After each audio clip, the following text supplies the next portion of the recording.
Another amazing website question. When it comes to DIYing website design, what part do you find most frustrating and overwhelming? I'm going to go based on where I started and where I am now. I don't DIY my website. I have people handle it. When it comes to websites and if people want to DIY, I usually recommend the platform Kajabi. I'll make sure to put a link to it below. You can go to janessaborges.com/Kajabi and you can get a free trial. That is my favorite DIY way of controlling in a user-friendly, non-techie way your website, where you still own it, but it's easy to make adjustments, especially if working with a professional website designer or having somebody maintain it is an extra expense that you don't have right now.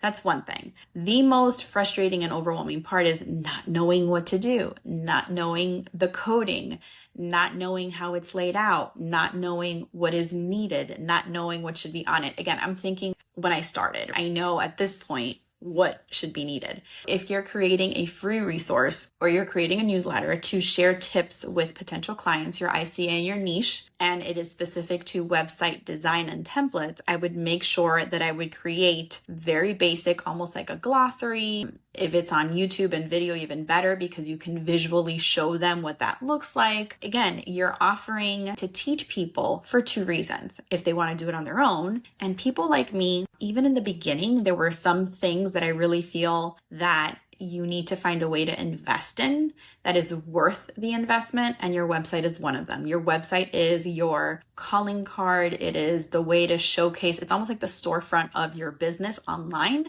and everybody is always online. Before I even think of business cards, I think of online. It is a longer game, but with Google and search engine optimization, it is really one of the first things that I teach my clients that you need in order to show that you have a professional presence and that it is a reputable company. I've talked about this before personally. If there is no website for a company I'm looking for, unless they're word of mouth, very rarely do I move forward. I skip over. Not only having a website, that's step one, is having one. Step two is having a good quality one. You don't want to have one that is broken or has different weird symbols on the bottom or has broken links or doesn't have enough information or looks like it was made on Word.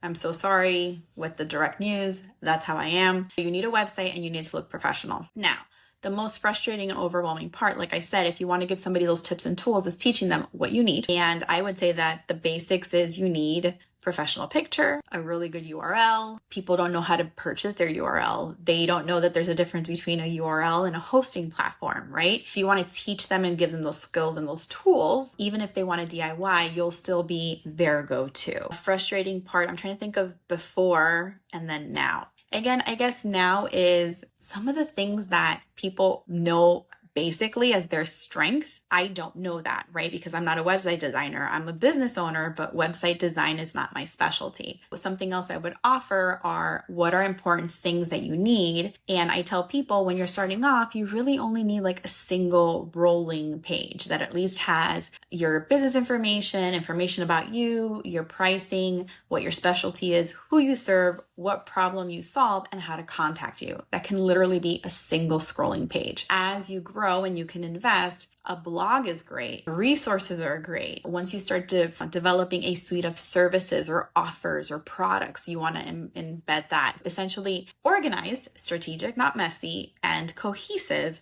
You want to highlight each part of the services you offer, but you also don't want to overwhelm people. And right now, I'll tell you one of my current frustrations at this level is I speak. And because of the different types of speaking engagements, sometimes there are conventions, there are conferences, professional. And the last time I spoke in North Carolina, I had over 300 people leave feedback. And while somebody's like, well, you don't need 300 testimonials. Well, I remember what it was like when I had no testimonials. You better believe that I want to find a way to highlight all 300. But how do you provide and highlight a testimonial page? I have a really pretty one with people that are validated and have visual and I've worked with and I have their names and I have their business. It's beautiful.